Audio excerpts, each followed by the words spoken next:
दोस्तों कभी आप कसोल जाएं तो मणिकर्ण भी ज़रूर जाएं, और इस वीडियो को आप आखिरी तक देखेंगे ना तो आप मणिकर्ण ज़रूर जाएंगे without a miss. So please इस वीडियो को आखिरी तक देखिए। तो मणिकर्ण कसोल से सिर्फ 4 किलोमीटर दूर है। इसके लिए आपको अच्छी बस भी मिल जाएगी, बहुत कम बजट में आप यहाँ आ सकते हो, और 10 रुपये मात्र किराया लगता है बस से। तो विदाउट बुलेट विदाउट कैब भी आप यहाँ आ सकते हो, कभी भी सुबह शाम दिन भर सब चीज़ें खुली रहती हैं। तो अभी हम बारिश के मौसम में आए हैं, जुलाई का मंथ है, तो बस अब हम मणिकर्ण के परिसर में पहुंच ही गए हैं। और मणिकर्ण से जुड़ी अब मैं कुछ चीज़ें भी आपको बता दूं तो मणिकर्ण को ब्राह्मण पुराण में हरि हरि भी कहा गया है, और इसका दूसरा नाम अर्धनारीश्वर और तीसरा नाम चिंतामणि है।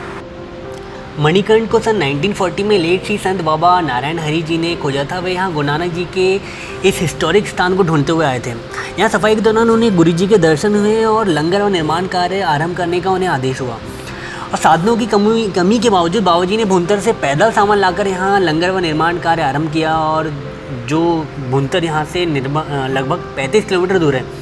अब इनकी 50 साल की सेवा के रूप में यहाँ अब 7 मंजिला इमारत तैयार है। 1989 में बाबा जी का देहांत हो गया, और उसके बाद यहाँ पूज्य देवा जी और उनके दामाद श्री राम जी यहाँ का प्रबंध कार्य संभालते हैं। और यहाँ का फील कसोल से बहुत अलग है। कसोल में आप ट्रैकिंग, चिलिंग, रिलैक्सिंग ऐसे मोड में रहते हो, लेकिन यहाँ जैसे आते हो आप तो थोड़े से स्पिरिचुअल हो जाते हो, थोड़े से रिलीजियस हो जाते हो, क्योंकि माहौल ही वैसा है, वातावरण ही वैसा है।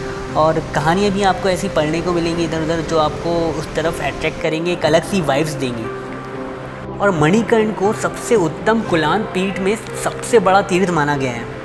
तो मणिकर्ण की ऐसी बहुत सारी इम्पोर्टेंस भी है। ये है वो हॉट वाटर स्प्रिंग्स जो लोगों को मणिकर्ण की तरफ और अट्रैक्ट करता है। तो मणिकर्ण गुरुद्वारे से जुड़ी एक छोटी सी ऐतिहासिक कहानी मैं आपको बताता हूँ। 1574 विक्रम संवत में श्री गुरु नानक देव जी संसार का उद्धार करते हुए अपने भाई बाला और मर्दाना के साथ मणिकर्ण पहुँचे थे। अब एक दिन मर्दाने को भूख लगी और उसने गुरुजी से कहा कि उसके पास आटा तो है पर बर्तन और आग का कोई साधन नहीं है। तब गुरुजी ने उसे एक पत्थर हटाने को कहा और वहाँ खोलते पानी का चश्मा प्रकट हुआ। अब गुरुजी के कहने पर मर्दाने ने रोटियाँ खोलते हुए पानी में डाल दी, पर इस पर मर्दाना बोला थोड़ा सा आटा था, आपने वह भी ऐसे ही जाने दिया। फिर गुरुजी ने मर्दाने से अरदास करने को कहा कि वह एक रोटी भगवान के नाम को देगा, ऐसी वो अरदास करें। और अरदास करने पर सभी रोटियां बनकर ऊपर आ गई। तो मर्दाने ने फिर गुरुजी से खुश होकर कहा कि आपको तो भूख लगती है नहीं, लेकिन हम यहीं रुक जाते हैं ताकि मेरी भूख का काम तो चलता रहेगा। तो और फिर गुरुजी ने इस स्थान को सतयुगी स्थान भी कहा था, और कहा था कि सतयुग में स्थान का बहुत महत्व रहा होगा। और आज भी यहाँ गुरुजी द्वारा प्रकट किए गर्म पानी के चश्मे में लंगर पकता है। तो यहाँ पर जहाँ लंगर पकता है उसके नीचे एक गुफा है जिसे गर्म गुफा कहते हैं, और ऐसी एक और गुफा है जिसे ठंडी गुफा कहते हैं। तो यहाँ 2 गुफा बहुत पॉपुलर है, गर्म गुफा और ठंडी गुफा। तो गर्म गुफा में अंदर आप घुसोगे तो आपको बहुत गर्मी लगेगी और हो सकता है आप पसीना पसीना भी हो जाए।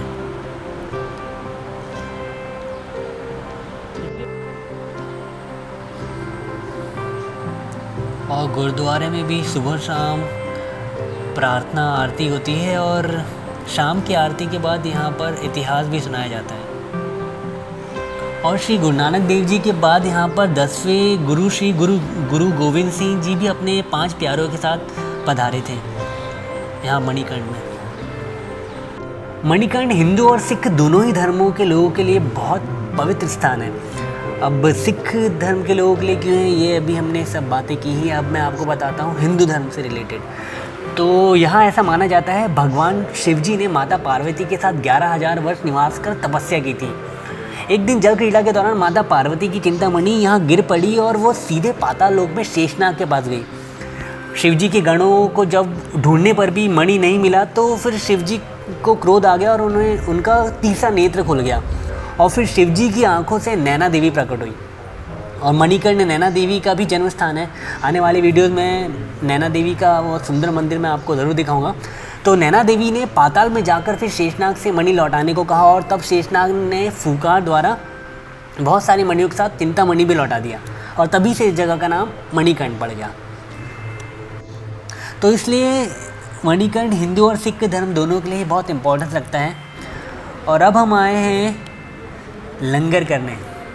तो अगर आपको कसोल में खाना पसंद नहीं आ रहा हो तो आप यहाँ आ सकते हैं मणिकर्ण। यहाँ का स्वादिष्ट मन तृप्त करने वाला खाना आपको मिलेगा और यहाँ 24 घंटे लंगर, चाय, बिस्तर, कमरों का मुफ्त प्रबंधन भी है। अगर आपको किसी भी चीज़ की कमी है तो आप यहाँ आएँ, यहाँ आप एक अच्छा समय बिता सकते हैं।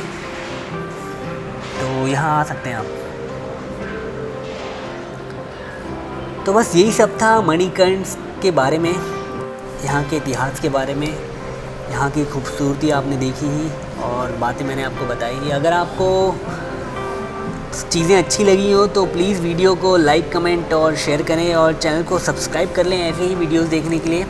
और उस बेल आइकन को भी प्रेस कर दें ताकि जो आने वाले वीडियोस हैं, क्योंकि आने वाले वीडियोस में मैं आपको मणिकर्ण का शिव मंदिर, विष्णु मंदिर और नैना मंदिर ये सब दिखाने वाला हूँ। वो भी बहुत खूबसूरत हैं, बहुत अच्छी लोकेशन पर हैं और उनका भी एक अलग महत्व है। वो सारी चीज़ें भी मैं आपको बताऊँगा, तो इसलिए आप चैनल को सब्सक्राइब कर लें। तो आज के लिए बस इतना ही। That's all from the videos today. Have a good day. नमस्कार। Thanks for watching.